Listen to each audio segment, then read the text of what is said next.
Can you hear me? I'm here, but I'm still getting you breaking. I can hear you loud and clear, but breaking. Oh, I don't know. Is it from your end? Because I don't know. It Okay, now seems, it's a bit stable. yeah. Don't you think it's from your end? Okay. So I was saying, I don't know because I'm seeing my internet is a bit stable, but each time you talk, I'm seeing your image breaking and one or two. But I can hear you loud and clear now. Okay, because my internet seems pretty good here today. So yeah, you can. Yeah, I was just trying to give a recap of all the headlines. So we'll be discussing to what is at stake in Central and East Africa as Rwanda welcome Commonwealth heads of government in Kigali. He has gone again. And also, Southern Nigerian youth poised to vote for Peter Obi in 2023 amid the Muslim ticket controversy. So Nigerians are having issue with the presidential candidate picked by the two dominant political parties, and most of the youth decided that they're going to vote for a guy from the southeast called Peter Obi, and that's going to be revolutionary for the first time in the history of the country. And we will be talking about that as well. So hopefully, before Edward Amara join me, we will start with this. The first news here: Chinese filmmaker arrested in Malawi over a racist video. Guys, you need to check out this video. It's on YouTube. So apparently, what happened is this Chinese guy he went to the rural area in Malawi. He made a video. In the video, he made African children to make some racist remark that they are monkeys, that they are actually subhumans, and they start to, make us some derogatory comment about themselves. So what he does with these videos is that he goes, okay, let me bring back Edward Amara. So what the guy does with these videos is that he takes this video and put them on a website. He put this video on a website and for China on the Chinese social media, and the Chinese people pay like $50 or $20, 70 something, up to $70 to watch these videos. Watch African kids making derogatory remark about themselves. And this is not the first time that a lot of Chinese go to our rural areas and mess with our kids and make videos with these kids and then go and post them on Chinese social media. Because what people don't realize is Chinese actually don't use the popular social media that we have. Because we and the Western world share the same social media like Google, like Facebook, and all these things. But Chinese have their own Google. They have their own social media. They have many of the things that we use together with the Western world. They don't allow those things in China. So on the Chinese social media, something can go viral there, and we don't know about it in Africa and the rest of the world. So the Chinese guy made a video ridiculing, telling Chinese African children to call themselves monkeys. If you don't know about this video, I will post a picture from the video footage, so you can, if in case you go on the social media, you will be able to see it. So this is how the video looks like. So I can play the video here right now because now they're gonna block this broadcast, but because of copyright issue apparently. So you go on YouTube, you see a video like this, and then you will see these kids singing in Chinese. But what they were doing in that video was to call themselves monkeys. So this video has been around for a while, but it seems like African government don't care. But when BBC took the news and it became news in the Western world, then this is how the African government of Malawi decided to take action. I believe it's a shame, it's a disgrace, and our leader don't care about our dignity. They don't care about the dignity of the black man, and this is exactly what continues to happen. A lot of this is happening just like this one came to the attention of the social media. That's why. But a lot of it is happening. In Liberia, I saw Chinese myself in the rural area of Liberia molesting little girls, giving them peanuts and molesting them, and nothing happened. I've seen that for myself. So this is the unfortunate thing that's going on in the continent. So Edward, are you there? Can you hear me? Yeah, I can hear you. The only thing I don't know is my net or yours. But having said that, maybe I'm a bit comfortable now. I don't hear me loud and clear. I can hear you loud and clear.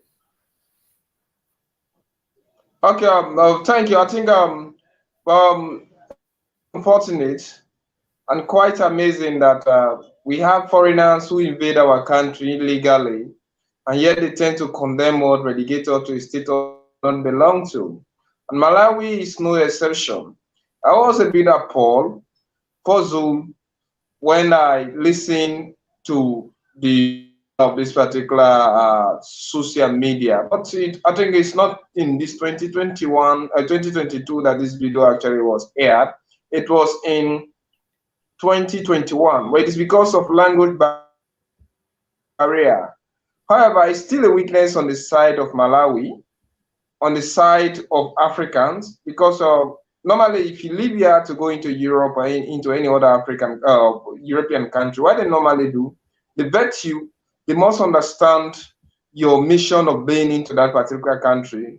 They have to scrutinize the movement because they wouldn't want you to do anything into the country or into their home that do you think the Supreme Court ruling I think today this is a is traumatic the situation. case? Maybe you may think that it is because of language barrier, but poverty, ignorance, and ignorance, and the stupidity of our leaders have actually led to this. The video, whenever you watch it, one can normally be touched, you can be saddened, you can be moved, and you can also be very, very troubled.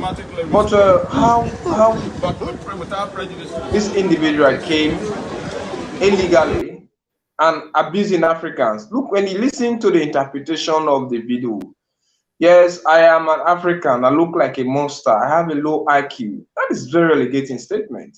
And they have been used, he normally uses these children, he uses these particular children like to advertise them in China in the form of clown.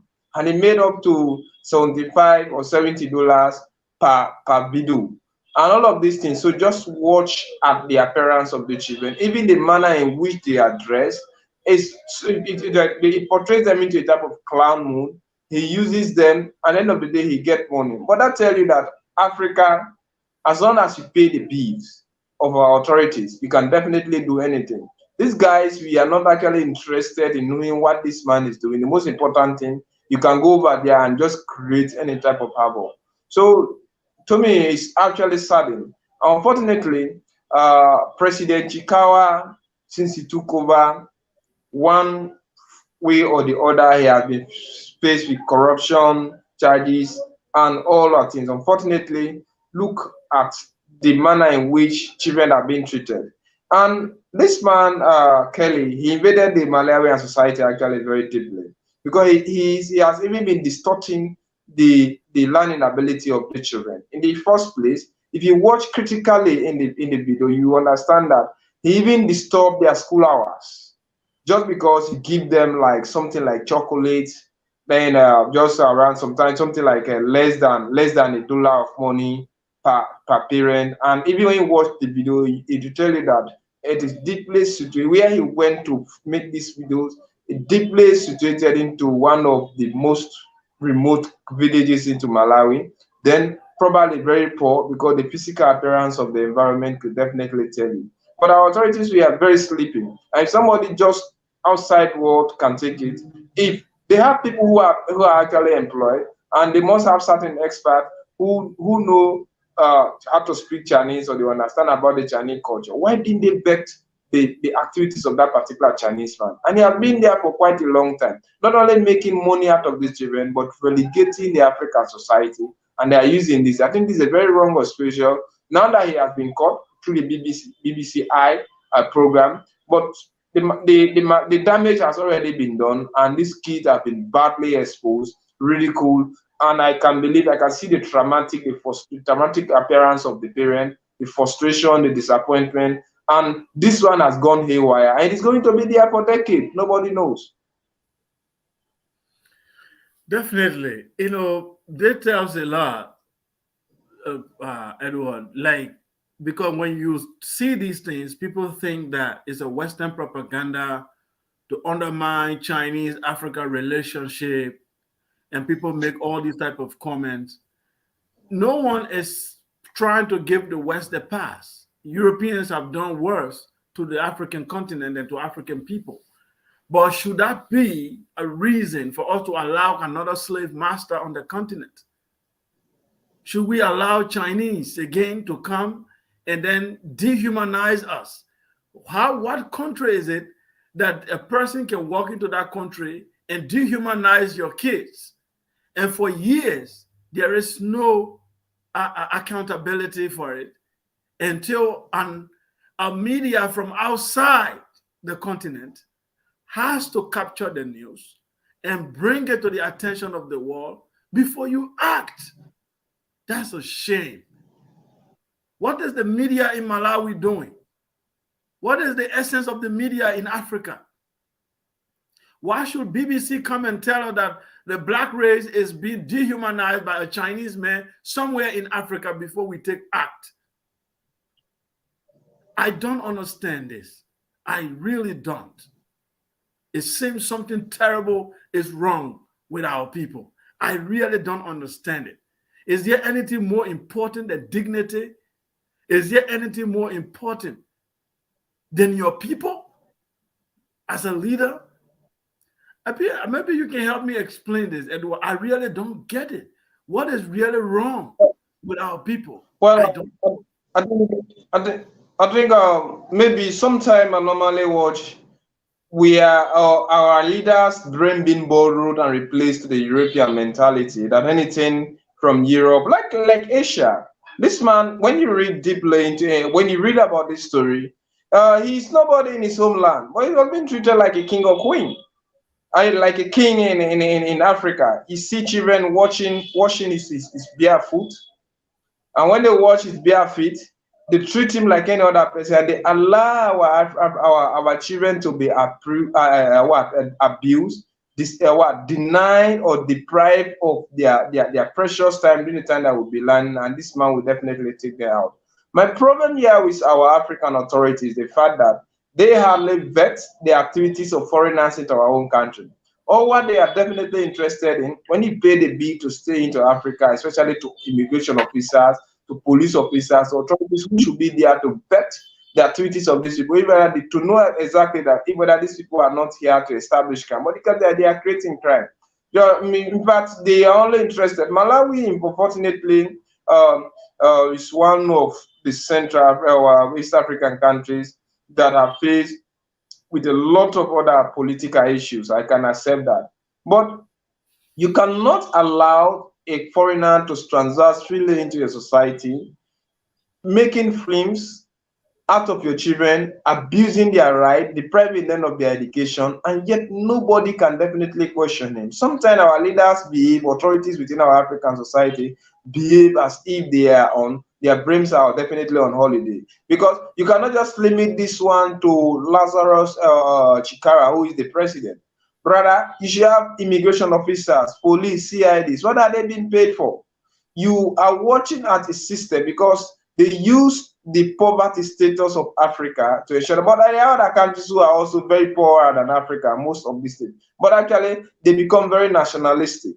And as you rightly pointed out, some people are now terminating to different form. This has got nothing to do with Western propaganda.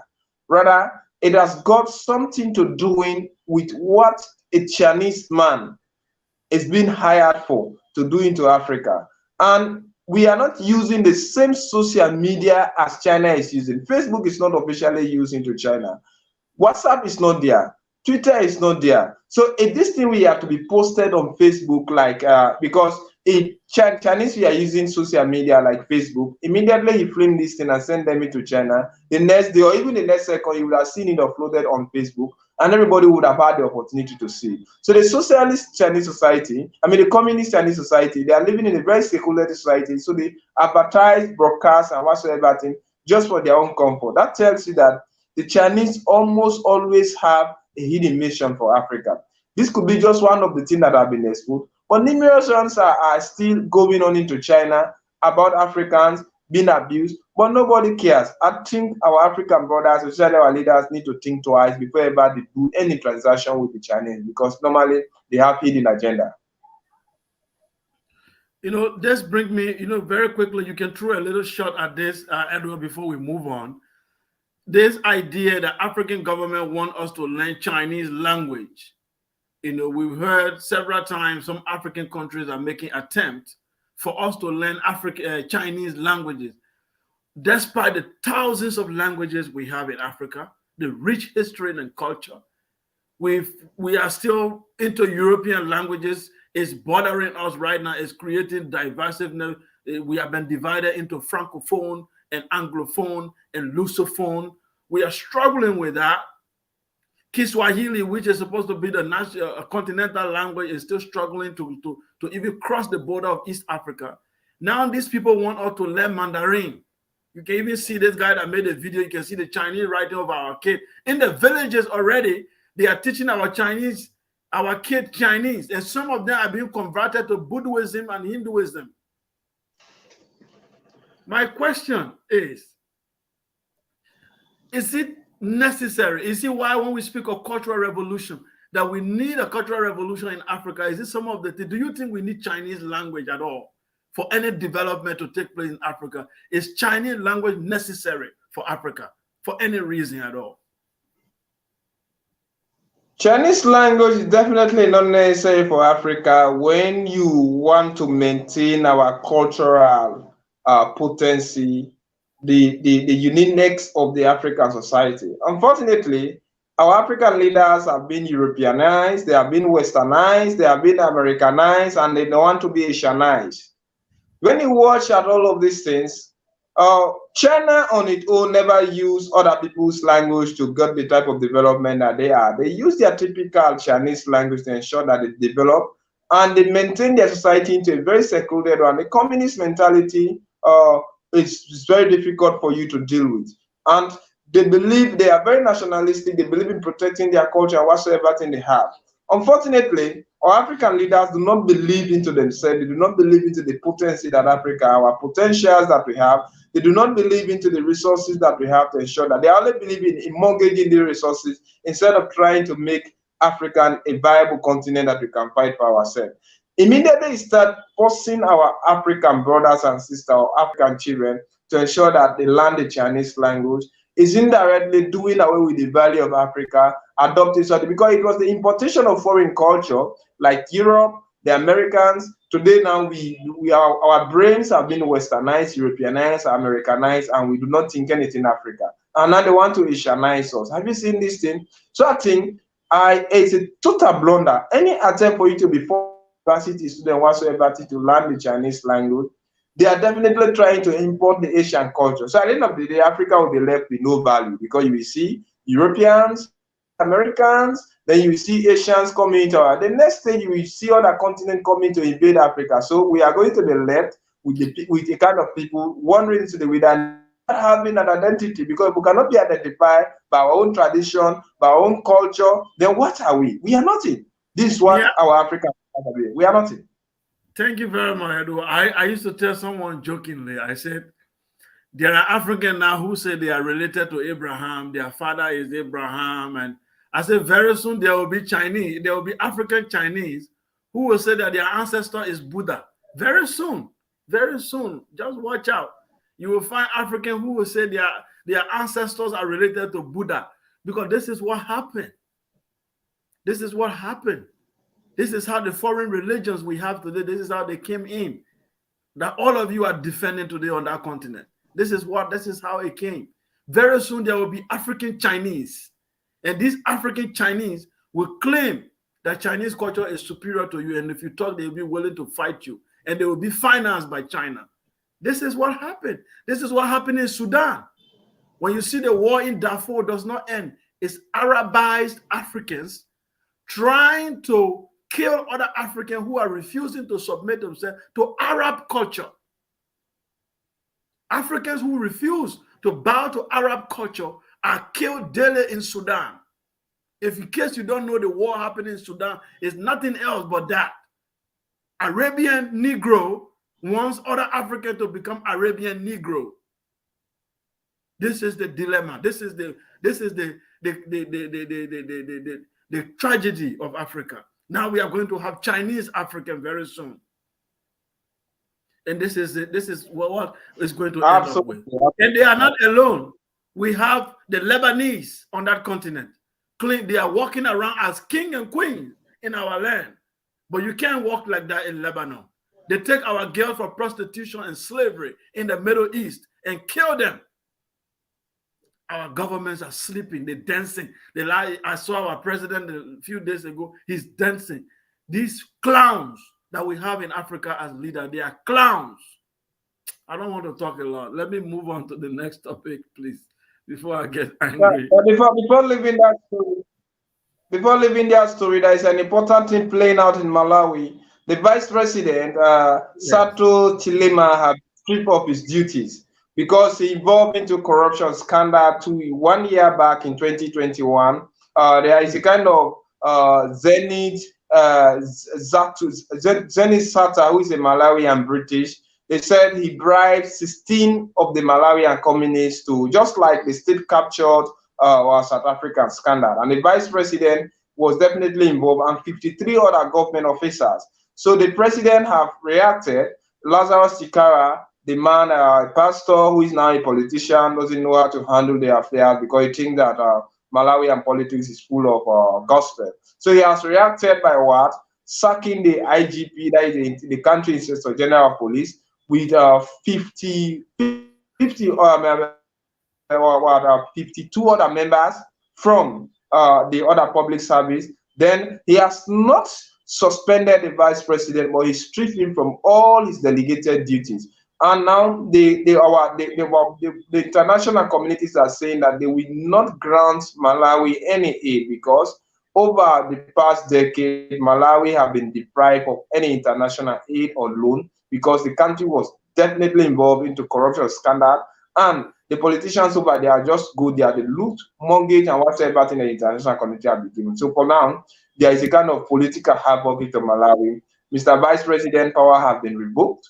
Then the country's IGP have been sacked, and other few ministers top ranking civil servant have definitely been sacked. And Chikawa is saying that he's going to ensure that he leaves no stone untouched to bring these particular corrupt politicians to book. Wow.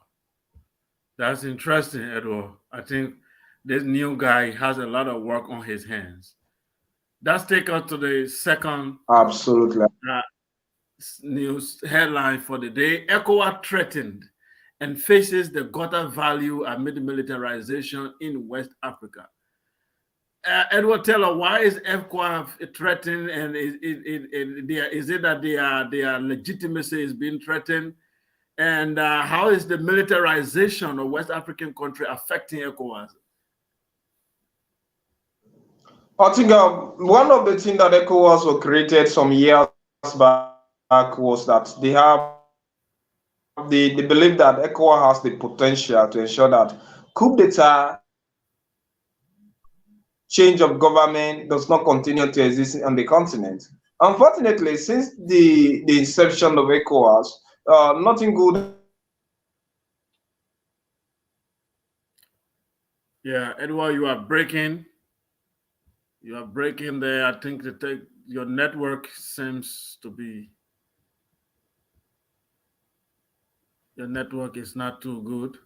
So, folks, Edward will be back while he's still trying to fix a network issue. We're discussing ECOWAS, the Economic Community of West African States, the organization have actually been tested. Because when you are seeing it, a lot have happened in terms of.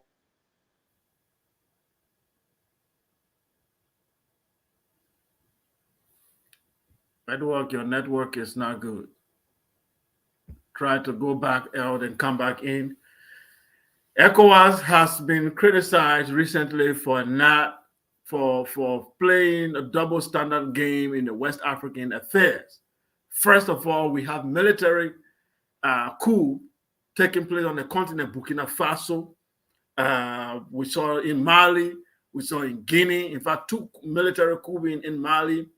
And the way they approach these issues show that ECOWAS is not really ready to face the problem of West Africa. The organization was created in the 1970s, and the idea was that they will foster peace and stability in the sub-region. They will create economic opportunity for the citizens of the sub-region. Edward, welcome back. They will create economic opportunity for West African citizens. And they will also create the freedom of movement and the integration. It's a Pan-African idea, actually. You see, ECOWAS was a product of the Pan-African idea, so that there will be freedom of movement of people and goods across the West African states. Unfortunately, none of these objectives have been achieved. If you think the movement of people in West Africa is really positive, try the road and see. If you ever travel in West Africa by road and go between these West African countries, you find out that you will be harassed by these policemen, by custom. So the West African objective, the objective of ECOWAS has not since 1970s. Can you imagine? Travel from Liberia to Guinea and then try to go to, let us say, Gambia. You will find yourself as a West African, you find yourself in one office or the other, you've been questioned, they'll be asking you to pay money. So what is the purpose of ECOWAS? This declaration they sign, they just sign them on paper, but they are not effective. Let's come to the issue of stability. They said West Africa has transitioned from military regime. Now we have come into the era of democracy. From the year 2000 downward, there will be no military coup. They will now refuse it, and there will be stability and democracy. Now they refuse to analyze what causes the military coup. Do military just leave the barracks and overthrow civilians? Or do they capitalize on the sentiment of the people? Because military always, they wait for opportunity. When they see the citizens are angry, they capitalize on the emotion of the people and they launch their coup. So the so-called third term is what started the military coup in West Africa. Obasanjo started in Nigeria. Fortunately for Nigerians, the parliament threw it out. Abdoulaye Wade in Dakar. Fortunately for Senegalese, they were able to demonstrate a win. But when it happened in Guinea, when people came out, the Professor Alpha Conde started killing civilians to stay in power, and he succeeded. What was the result? Military coup. Alassane Ouattara has done it in Africa. He's now in his third term. Nobody is talking. Military coup is looming. In Burkina Faso, the guy that was there, he was playing with the security of the nation. He was in bed with France, another military coup. In Mali, same thing. So when the ECOWAS is not doing anything to actually address this issue, instead, they wait for France to come and tell them what is wrong in their state. And once the French government says anything, ECOWAS begins to act. When the French government says anything, ECOWAS begins to act. One example is the attempt to create the ECO currency. Since the 1970s, when ECOWAS was formed, they've discussed this issue. Can you imagine President in Liberia, for example, when President Talbot was in power, Talbot, they discussed how they will be able to create a common currency in the sub-region of West Africa. And this currency will help to boost trade among these nations, create that integration among the people, and it will help us to be an economic bloc. This dream has been there for a very long time, for decades, until recently, just like less than a decade ago, a few head of state decided that, look, we must bring this thing to pass. We must now create a single currency. Guess what? The French president, Emmanuel Macron, traveled down to Ivory Coast and told Alassane Ouattara that you cannot abandon the French colonial currency called CFA and join a West African sovereign monetary system. If you do that, it's going to be a betrayal to France. What does Ouattara do? Ouattara comes out and says there will be a West African currency, but it will now be a replacing the French CFA, and it will be pegged to the euro. In other words, it's the continuation of the CFA. The CEPA has just been renamed ECO. It will now consist of all West African countries. This is a tragedy. Nigeria refused. Sierra Leone, I think, and all the Francophone countries, Ghana, they said, no, that's not happening. And guess what? The entire discussion died. A little country like France, manipulating West Africa that is almost the size of Europe. So it's very unfortunate. And ECOWAS, I'm not surprised that they lost their credibility. Edward Amara, welcome back. Yeah, thank you. It's the network that is giving me some problem here. As I was saying, you rightly stated, ECOWAS is threatening their credibility, is actually facing a quarter value. Because we all know, I think ECOWAS is becoming of late, or from its inception, it has shown its true colors to be like a bulldog that barks but does not bite. We are seeing that militarization is now booming into Africa. Constitutional change of government is merely becoming history. It's because these so-called leaders are actually arranging themselves into a kind of queue that protect the unscrupulous nature of the leaders in power instead of protecting the people that they are governing. Normally, it signs social contract with people, and they have seen leaders deliberately committing constitutional crime or constitutional code. They do nothing. And when they allow these military boys, the khaki boys who are normally into their military barracks, they actually wait for opportunity to ensure that they install themselves into power.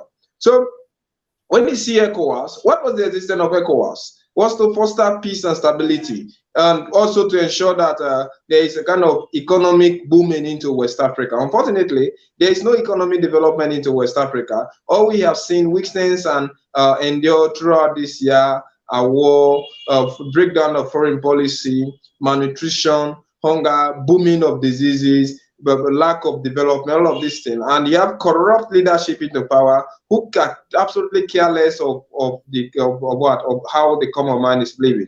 So that is why you are not seeing, for far too long, the military have actually used the weakness of civilian leadership in power to install themselves into power. Although we know that the worst civilian government is the best military government. But don't allow these khaki boys to use what they have, use you as an excuse. Unfortunately, ECOWAS to me, this particular group need to be disbanded, maybe rebranded, and come up with something very new, because all the values that it was created for some years back have never been, they have never lived up to expectation. We have not seen any stable ECOWAS government. Then we have, without being corrupt. We have never seen a kind of perpetual economic development into West Africa. There is breakdown of foreign policy. Human rights is being abused. And we are having president who behave like clown into the market. So all of these things. So what do we have that particular organization? That is why, even when you are seeing the contribution of members of ECO, of the membership towards the body itself, is a big weakening. And we are now seeing that nobody listen to the body dispensation. Nobody fears, nobody even listen to them or fear them. Look like when the military took over in Mali or in Guinea, who do we see went there to negotiation? Or Alassane Ouattara, who committed the same constitutional coup that what Alpha Condé was overthrown for. What did he go to do there? To protect himself, to protect the image, because he was being afraid. So I think ECOWAS is unfortunately becoming, trust me, is a laughable organization. Because almost everybody who is leading the continent has soiled their hands with what? With blood. Innocent people are suffering. So nobody will respect them. So we are just seeing ECOWAS as a kind of group where our leadership will even continue the destruction of our economy, abuse powers, and even use the little economy that we have to attend this meeting. So I think nobody values ECOWAS, nobody fear them, because they, except the little Gambia, because Yahya Jammeh, I only have less than 1 million population, if not 1 million now, because it has taken some years. Then with few army. That was why you saw Ghana threatening, and they say we are going to. But Guinea said no. What have they done? Nothing. Mali said no. What have they done? Nothing. We have seen 80 million 80 million Burkina Faso said no. What have they done? Nothing. So all of these things are happening. I think ECOWAS is an organization that exists, importance exists in theory, but definitely it is not in practical, and nobody's feeling the weight of ECOWAS. If I leave here today to travel into Guinea, in fact, that particular award, they said there should be like, I am an ECOWAS citizen. If I had an ID card, I should be given that opportunity to translate into Guinea without my president being threatened and viewed as an enemy, a foreigner. But you get into Guinea and see how to handle you. So what is the name of ECOWAS and why is this existing for? I think there should be a renaissance into most of our international organizations. Maybe the mentality of those who created it is now being changed by the corrupt leadership that they are currently having, who are forming a canopy only to protect themselves instead of the citizens. Definitely. You know, when ECOWAS was created, and I will say it very quickly before we pass, one of our African intellectuals at that time, Sheikh Anta Diop, you know, he wrote an article, you know, criticizing the idea of ECOWAS. He said, ECOWAS is going to be a cart before the horse. This is like he's saying this in the 70s, a cart before the horse. So the horse will not move. He said, because the reason is, if the idea of creating ECOWAS is to create integration, if the idea is to create economic boom, if the idea is to create stability, then all the structures that need to make those things to happen need to be in place. He gave an example. If we want freedom of movement of people between countries, first of all, as ECOWAS was established, there should be at least $5 to $10 billion put aside to all the highways between African countries should be West African countries should be constructed and built. There should be highways between all the West African countries and bridges all repaired. Then you have first of all opened the way for commerce and businesses. They didn't do that. Electricity. They would have joined together and create a very powerful power plant, if possible, even a nuclear power plant, to supply electricity in the entire region to boost industry and trade. They didn't do that. They jumped that part. Security, joint security forces, and then intelligence to be able to avert things like terrorism. They didn't do that. They created all the fake ECOWAS, and all these things that are not functional. They are just on paper. Today, where are we? Terrorists are taking over the countries in West Africa, and people are now moving around freely in the area of trade. They are not succeeded. They just gave an ECOWAS passport, but in reality, we are not ECOWAS. You see, and this is the issue. Now, our head of state are betraying the Constitution. They are changing it, and nothing is happening. There's no consequences except Europe tell them to act. So it's unfortunate we have the rubber stamp organization that is pretending to be a very good organization. That takes us to the third topic of the day, Edward Amara. Africa is taken hostage in Russia's war in Ukraine, says Zelensky to AU. Now, very quickly, why is Zelensky saying that Africa is a hostage or is being taken hostage? But can you just give us a background of what Zelensky is trying to say? Well, it is just unfortunate that Zelensky on his own, and with all due respect to Ukraine, cannot influence African policies. In the first place, Zelensky and the Ukrainian army have actually come under serious pressure. And Zelensky is not part of the big fight into the UN. And before this time, Ukraine presence is not being definitely felt on the continent of Africa. But what Zelensky is actually seeking for is for Africa to popularly oppose the Russian activity on the Ukrainian soil, and maybe to popularly subscribe to the mentality of the Westerners by condemning Russian unlawful invasion on the soil of Ukraine. However, Africa is being caught between the Red Sea and the devil. She on her own would, maybe many African countries that love to condemn Russia unlawful military invasion on the Ukrainian soil, maybe to popularly make a call across the continent, like to condemn, use all sort of jaw-breaking wars on Russia, describe Vladimir Putin. Unfortunately, Volodymyr Zelensky is not having that support. That is saying, yeah, I think Africa has been caught between the Red Sea and the devil in the first place. She's been taken hostage by the West, and also taken hostage, being kept under a strict hostage by Russia. Because let's see Putin activities into Africa.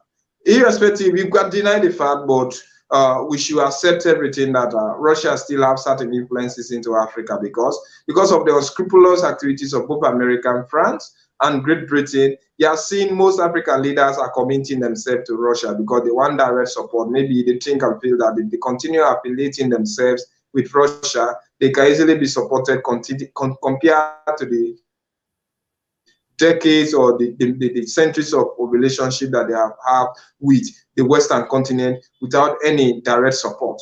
But should they come out publicly, maybe Great Britain, like America and France, will definitely go against them because they are actually condemning Russia's activity on the Ukrainian soil. On the other hand, they don't want to aggravate Russia publicly by saying that we condemned what you are doing. Russia will also withdraw the little support that you are doing. So Africa now is a deprived continent on their own. That tells you that our African leaders are very poor. Because had we developed ourselves before this time, if we had been able to provide fuel on our own, with all the fuel producing countries that we have on the continent, but we cannot refine oil on our own here to turn it into the final or the finished goods.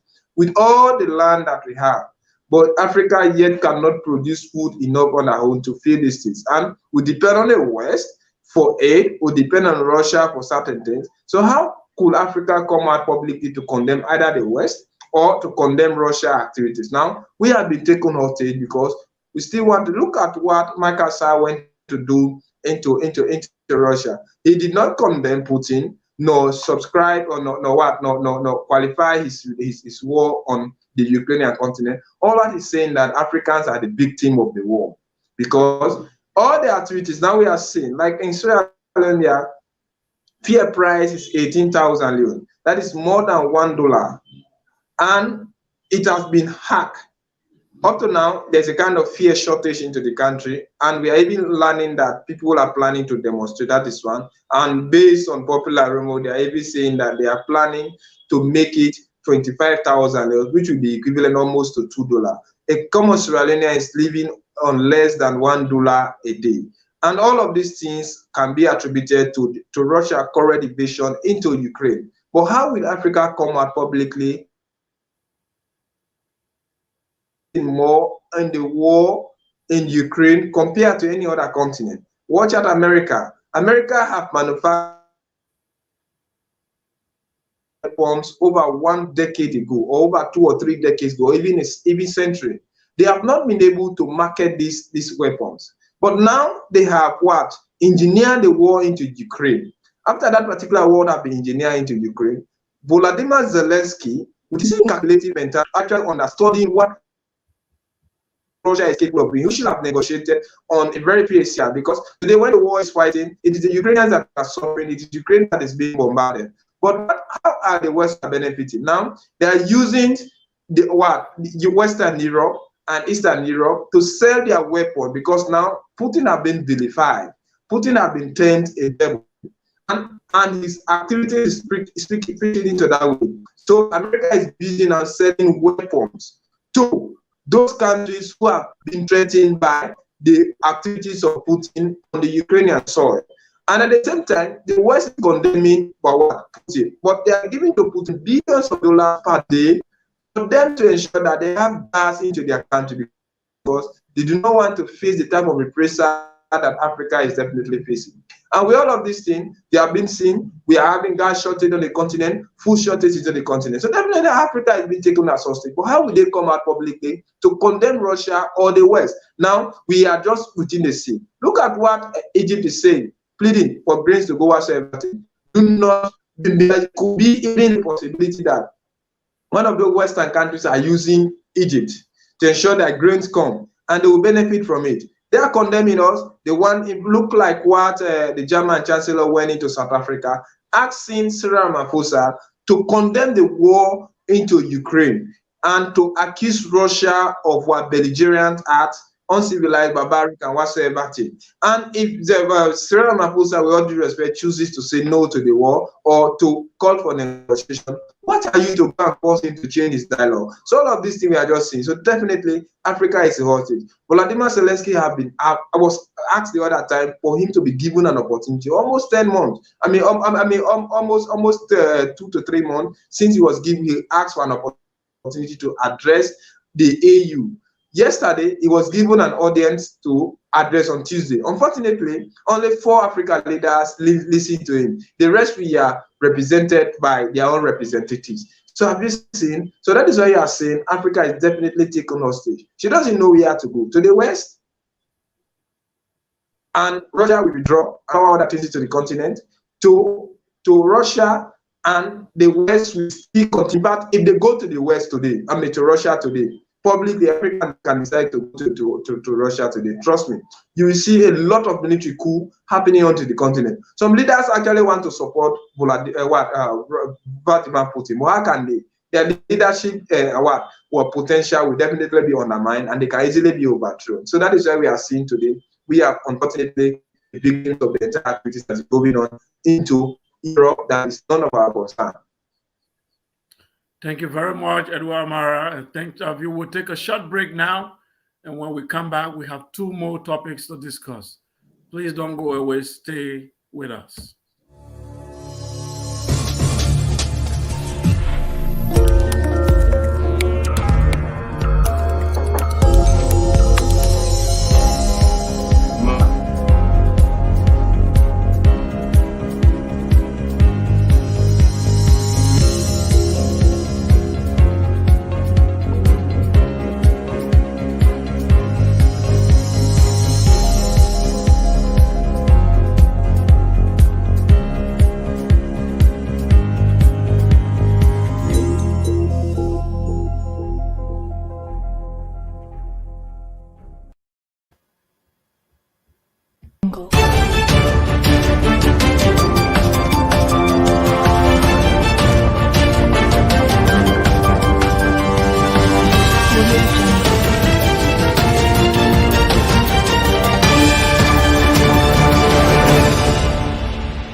Thank you for watching Focus on Liberia, and your favorite show here is Roundtable Africa. I am Sekou Kela, your host, and I'm here with my co-host Edward Amara, and we are discussing headline news across Africa. And now we have come to the second to the last topic here, which what is at stake in Central and East Africa as Rwanda welcomes Commonwealth heads of government in Kigali. Edward, there's a lot to unpack here. First of all, we want to talk about the crisis in Central Africa regarding Rwanda and Congo. We want to know how far that has gone. And then from there, we want to talk about the refugee issue. We heard that some refugee was supposed to be brought from the UK to Rwanda. How that has gone so far, because we heard there's a court that put that entire process on hold in Europe. We don't know whether the ban has been lifted. Then the Commonwealth meeting of the Commonwealth of head of government meeting in Kigali. Kigali was once a Francophone country. Now it has transitioned to another country, and then it found itself in a Commonwealth nation, which are former British colony. How is that going to be helpful to Rwanda? And is Rwanda becoming the financial hub for Africa? So let's start first with the conflict between Rwanda and Congo.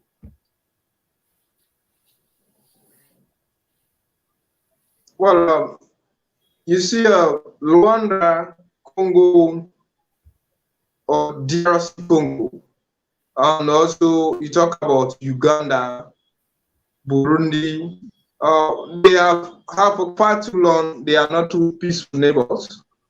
And we are watching like the MP23 rebels that are actually operating into the Congo. The Congolese government are actually accusing the Rwandese, or a government led by Paul Kagame, of being a stringent supporter of the activities of the rebels. As we rightly say, just like we are seeing a breakdown of foreign policy in West Africa. The breakdown of foreign policy in West Africa was what led to Doro being overthrown, to Chastel invading Liberia, even the war coming into Sierra Leone, and part of that war was being fed to Guinea and Africa because countries are not protecting themselves. They are protecting their own personal interests, and just because they cannot subscribe to the mentality of their colleague or the leader or their compatriot into other countries, they can easily make themselves accessory to create havoc. And for far too long, we know that the Congo is definitely not peaceful. From the days of Mobutu, we talk about Laurent Kabila. Mr. Kabila is gone. Now we are seeing Tshisekedi is over there. Unfortunately, let's the election when he defeated Martin Fayula. But still, the Congo is definitely not peaceful. It's full of religious things. But now we are watching at a particular breakdown. Rwandese have killed Congolese soldiers and Edward, you are breaking too bad. Backdrop that these people are. I think you need to go back out and come back in. Your voice is breaking very seriously. Are you there?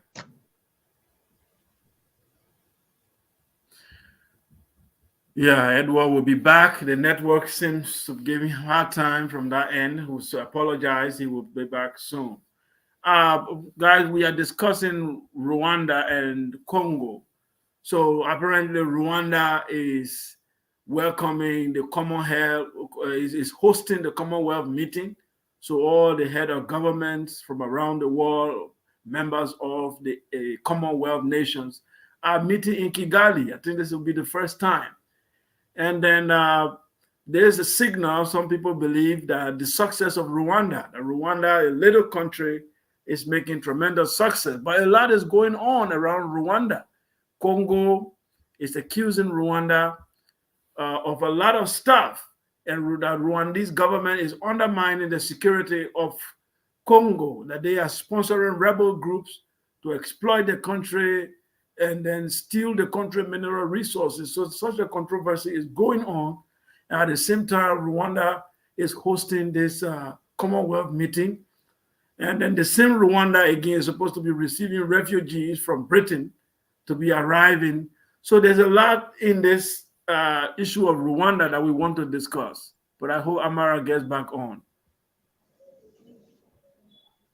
So, yes. Okay, welcome back, Edward. Yeah, as I was saying, so there is that breakdown of foreign policy between the two countries. Now, this MP23 rebels that are operating into the Congo, apart from the Tshisekedi government, the government of Joseph Kabila accused the Rwandese government of Paul Kagame being studious supporters of this rebel, and he definitely denied. But you are seeing the Houthis, the Tutsis, they all belonging to these two countries. So there is a kind of intertwined relationship with them in terms of culture and traditional barriers. So all of these things are helping the situation. Now there is that threat. Congo and Rwanda may likely fight war, like what happened between Eritrea and Eritrea and Tanzania. Similar thing is likely to take place. And so long there is that kind of amount of threat between these two countries, the tension is there, and each time there is a kind of war between these two people, it does not only end into political war, it also involves into tribal conflict, because the Rwandese, in Rwanda, irrespective of what happened, you are still having the Tutsis and the Hutus who are living into DRC. You are still having the Tutsis and Hutus who are living into Congo. That's Democratic Republic of Congo. They are also living into Rwanda. They are living into Burundi. They are living into other places. So each time you give them the opportunity to fight war, they do not only fight, they involve into tribal conflict. So what people are saying here, the stability of East Africa or Central Africa per se depend on what? On having a kind of stable government, people who can look straight forward. Unfortunately, Tshisekedi and Paul Kagame are definitely not looking into it. You have this leadership hardly see face to face. And Congo is now seen as a country where everybody can go and exploit. It has rich natural resources in terms of the diamond, gold, bauxite, whatsoever thing. Ugandans have been accused and they are operating over there.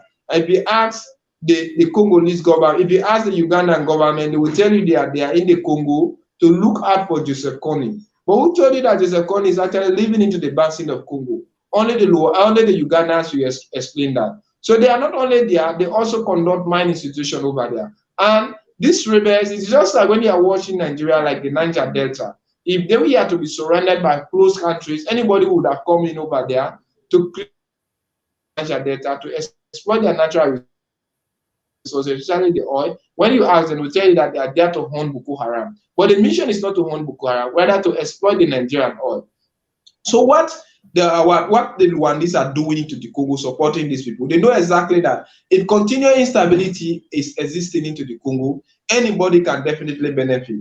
And the leadership over there is a very divided one. Congo have witnessed series of war, and they have different other, like the Janjaweed militia. They have other factions that are fighting the DRC government, and they have this NP23 whose main hub is being created into Rwanda. And Rwanda is supporting these people because they are knowing the benefit that is coming out of it. Unfortunately, the West know very much about this thing. But how will they condemn? Because the West knows exactly that a continuous instability into the Congo is starting to benefit France, it's starting to benefit Belgium, it's starting to benefit America, it's starting to benefit everything. Because you go and ask into the Congo, you will see peacekeepers, UN peacekeepers into the Congo. What are they doing? They are exploiting the country. So they know the wealth that Congo possesses. And with the continuous instability, it's like Congo now is now open to both Western countries and even to African countries. So African brothers are using the Congo as a hub where they can generate their resources and do all that is, and the West is also using it because nobody wants peace into Congo. Everybody just want to go and exploit. This is very, very unfortunate. And the problem between the two countries, if not resolved, it might eventually lead to a war. This will be very, very, very devastating. In as much as we support the progress of Rwanda, and we are all happy, and we continue to praise Kagame for the economic transformation of his country, we will now also support the act of trying to, use other people's country, deplete their resources and cause war, destabilize other people's state just to build. This is the European tactics. This is the European system of development. We do not welcome such in Africa. And then let's talk about the upcoming Commonwealth meeting in Kigali. Is Kigali, now hosting this Commonwealth issue? How beneficial are these Commonwealth countries? What do they really benefit? How different is it from the Francophone bloc that West Africans belong to? Because I believe the Commonwealth states, Nigeria is part, Sierra Leone should be part of it as well, I think.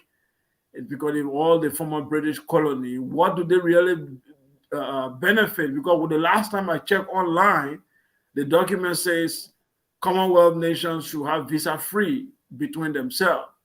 But England does not accept any of them to go, their citizens to go there without visa. So what really is the double standard here? They said Commonwealth countries should open their border to each other. It's visa-free. So I said, okay, then if I have Sierra Leonean passport, I can go to the UK and study. They said, no, you can't. So what is the deal here? Well, this is all a mental colonization by the West, especially Britain.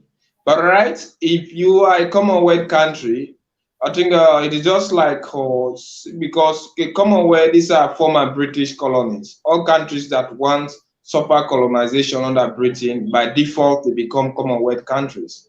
And by right, we should have the access to have a free visa to go into Britain whenever you can, however you want, as long as you live up to the security status of that particular country. Unfortunately, these are programs that exist in theory. They are definitely not in practical. And Britain, and the head of the Commonwealth is actually the King or Queen, and for now it's Queen Elizabeth, who is definitely the head of the Commonwealth. And normally she can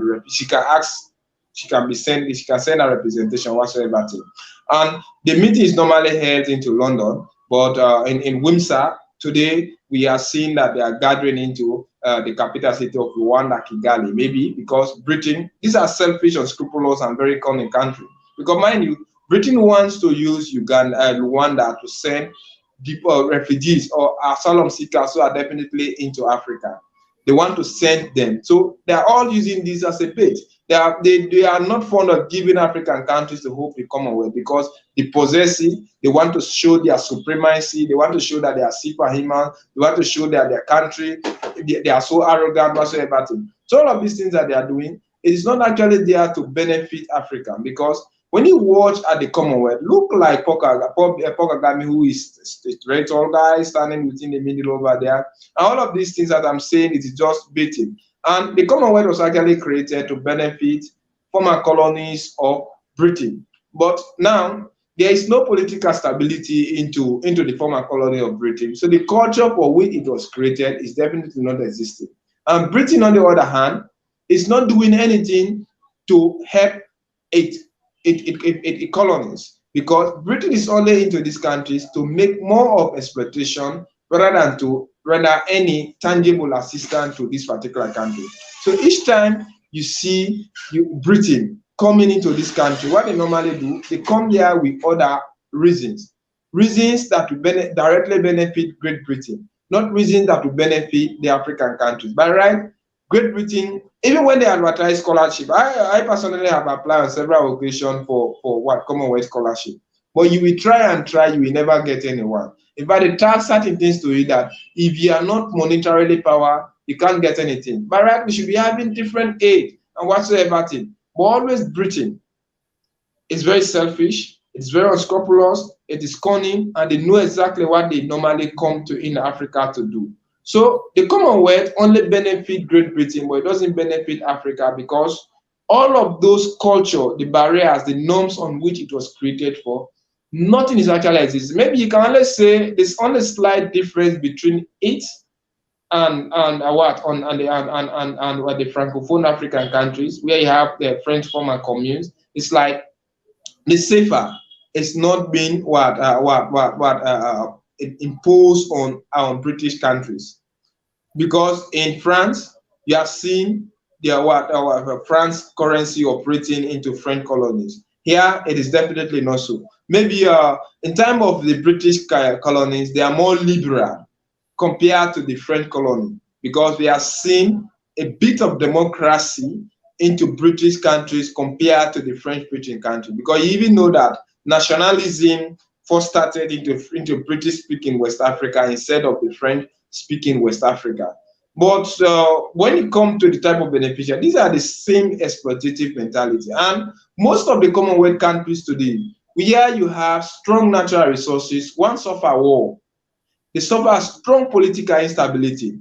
Why? Because Great Britain still wanted to benefit, and they use that particular political stability to enrich themselves. So any poor Commonwealth country does not have political crisis, but any rich Commonwealth country has political crisis, because our overlord are using those situations to exploit us. So there is nothing good, nothing beneficial, nothing good that we can write home. Everything is just being driven, and the Commonwealth itself is only existed in theory, in time of its organogram, but the rest is being done into Britain. So even when by right, they have what they call the Commonwealth representative in what British country is what is known as the British High Commissioner. But on numerous occasions, the British people are even accused, the High Commissioners into West Africa are even accused of being directly involved into African policy. I can remember vividly when I was very small in 2007, when Victor Angelo, that was the British High Commissioner in Sierra Leone, by then I was still attending, not even qualified to vote. The APC government accused him of having hand into the electoral process, and they even accused him to depart from the country when he was being accused. Even our latest election, they were definitely being accused of trying to impose leadership on the country. So that is that they involve into countries, they create havoc, and they ensure that wheresoever natural resources are found into British-speaking West African countries or African countries, they create havoc, and they will benefit out of it. When you watch at almost all British colonial countries where they are now members of Commonwealth, those people are definitely not peaceful, and they use this as an advantage to exploit the resources. So it's nothing beneficial. No visas, no free education, no development. All is still to impose their mentality on us. Definitely. Thank you very much, Amar, for those great analysis. Our time is fast spent, so we will just be quick on this one. From Nigeria. So Southern Nigerian youth poised to vote for Peter Obi in 2023 amid the Muslim ticket controversy. So apparently what's going on is that if you go on social media right now, if you are very connected with the Nigerian social media, you find out there's this guy, Peter Obi, who has become very popular candidate over the main candidate that we were expecting, Bola Ahmed Tinubu and Atiku Abubakar of the PDP. So the ruling party picked a Yoruba man from the Southwest called Ahmed Bola Tinubu, who is a Muslim from the Southwest. And the main opposition party, PDP, picked a Muslim from the Northeast, Atiku Abubakar. But the guy who was picked from the Southwest, which is Ahmed Tinubu, in order for him to win, he must pick a Muslim from the North. So that means he being Muslim will now pick a Muslim also from the North. That means for the first time in Nigerian history, it is possible that a Muslim president and a Muslim vice president will emerge. And that is very concerning to many people in a country that's already divided on religious lines, unfortunately. Then Atiku Abubakar also being the northerner, even though he picked someone from the southeast to be his south to be his vice president, but still the people believe that Muhammad Buhari was a Muslim and he just left power. So it based on the arrangement that has been traditional, unwritten law in Nigeria, is that after a Muslim president, there should have been a Christian president. But now if Atiku wins, that will be a continuation of Muslim dynasty in the country. So this is now causing division. Then this guy from nowhere, who was Peter Obi, who was former running mate to Atiku in the last 2019 election, he went and picked the ticket in a party, an unknown party called Labour Party. And then he decided to try his luck, but for some reason, the entire internet exploded and all the youth around the country, they are like, a new Nigeria is possible with this guy. And he is becoming popular, all the social media platforms. In fact, even in the North, some Muslim youth have come out and said that they are going to vote for him. And he was governor of Anambra State, and they say he's a very, very good guy in terms of governor, that he did very well. He invested a lot when he was governor of Anambra State, that the state became one of the best states in the country. He brought companies and investors from all over the world to his state. And then he was the least corrupt person. There was zero corruption scandal. And he cut down a lot of costs in his country. So Nigerian youth are saying they want to try this guy. So how do you think this is going to play out, Edward? Is it possible to beat PDP and APC in Nigerian politics? I think definitely they are driving to that win. And I want to attend a bit to subscribe to their own mentality, because we are watching at kind of a very critical to after 2 terms in office, for 4 years, like a Muslim was there, Buhari, and we were expecting actually a Christian from the east or the south to be picked from both ruling parties, like from the APC should have picked a Christian, and even the PDP should have picked a Christian. Then if those 2 Christians we are choosing, then everybody would have been certain that a Christian would definitely rule Nigeria. But mind you, peoples are even what they have now subscribed to the mentality that instead of Buhari helping to unite the country has definitely been divided. And Buhari Buhari came as a Muslim, but the support of his Hausa Fulani herdsmen against other Muslim people and the operation of Boko Haram is definitely dividing the Muslim sect as a whole, because the Muslims are definitely divided of the activities of Boko Haram, the activities of headmen. Now we are also watching at the Muslim vote being divided, because Buhari, the man who is succeeding Buhari, that is Bola Ahmed Tinubu, is a Muslim, but from the southeast. They are watching Atiku Abubakar is also a Muslim. So definitely the Muslim votes are divided. Although Atiku Abubakar picked a Christian, but a Christian is definitely not the supreme head of his own political party, rather a Muslim. And the Christians do not want to allow the Muslim to continue leading Nigeria. So right now, you will understand that Nigeria do not only vote on culture, they do not only vote on tradition, they do not only vote on tribal basis, but they only vote on religious basis. And religion is deeply divided in Nigeria, seconded by ethnic group. But now religion has the Muslim is definitely the Islamic side of the Muslim political faction, which is definitely now a divided one, because some of those Muslims who are supporters of Bola Ahmed Tinubu will definitely support him, and some Muslims who are supporting Atiku Abubakar will definitely support him. So here comes in the opportunist. They maybe he call him Peter Obi. Peter Obi is definitely a Christian, and all those Christians will now form a bloc.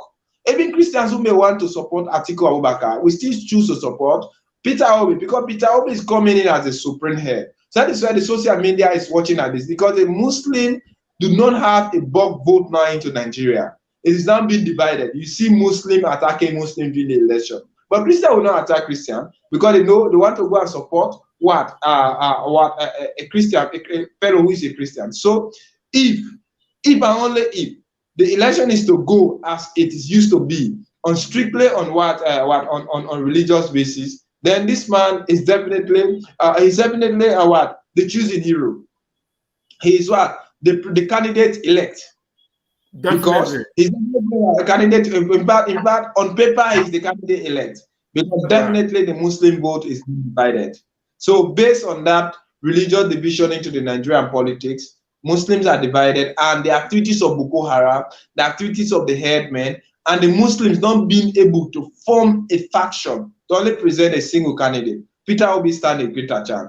But he's coming against two experienced, genuine, well-cultured people who are capable of creating havoc into the Nigerian society. Like Bola Ahmed Tinubu is known as a constructor, a builder of men. In fact, it was out of his influence, out of his charisma, out of his mentality to unite with the PDP that made Muhammad Buhari to come into power, because Buhari was already victim.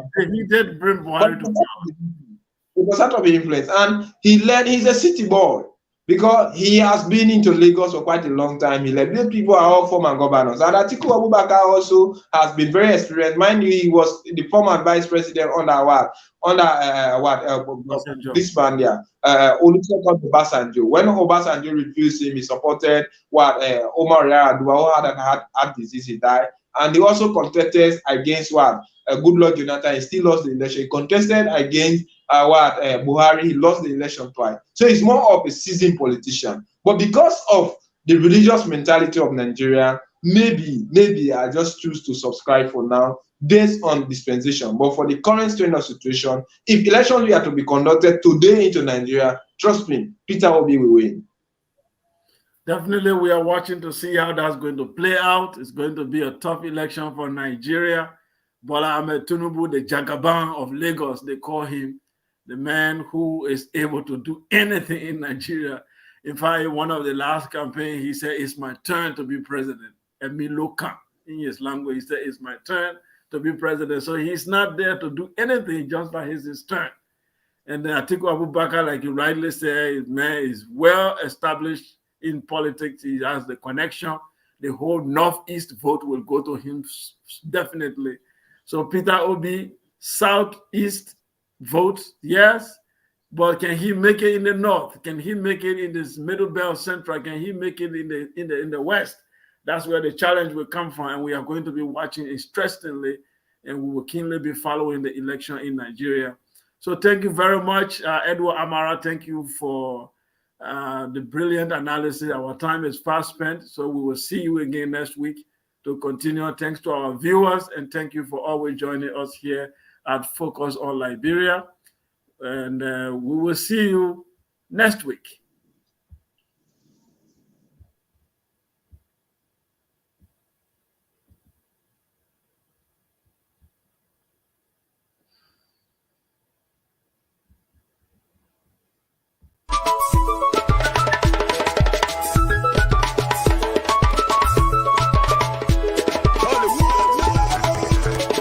La vie à l'only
people.